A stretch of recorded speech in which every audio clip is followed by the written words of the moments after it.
I don't know whether you're reading a good book at the moment, but the book I'm reading might surprise you just a little. It is Tree Houses and Playhouses You Can Build. I am busy learning how to build a treehouse for our daughter Esther, who's desired one for years. I'm looking at the various construction techniques. I'm building a list of the timber and nails and screws and rope ladder that we'll need to complete this half-term project. I think too often when it comes to prayer, we begin with some sort of instruction manual. How to do it.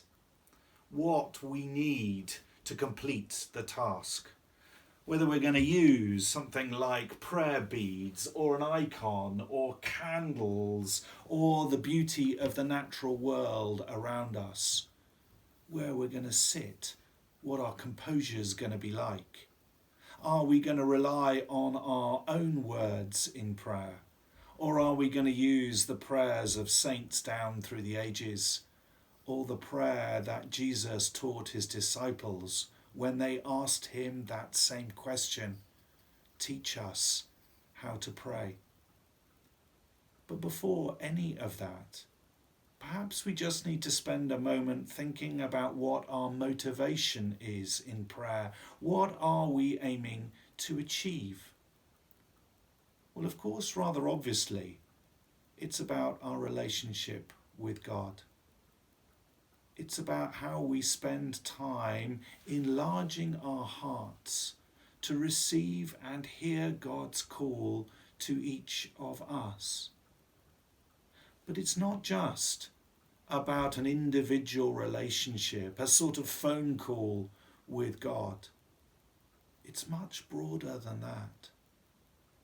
That prayer draws us, opens us to the needs of those around the world and the natural world itself. The needs that we know are so evident. It helps us become more aware of them as we spend time in God's presence. The motivation for attempting to build a tree house is, of course, the joy that it will give our daughter whom we love. But it's also an opportunity for us to gather as a family to do something together. And the same is true of prayer. Even if we're in our homes, even if we're alone, when we pray, we join the whole household of faith in this world and the next. And we become more made in the image of God.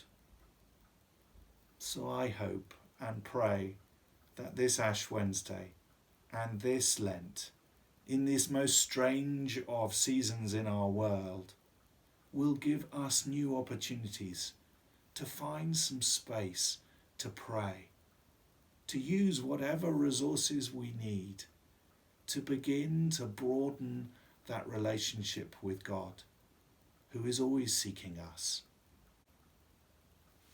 I hope you have a happy and fulfilled Lent.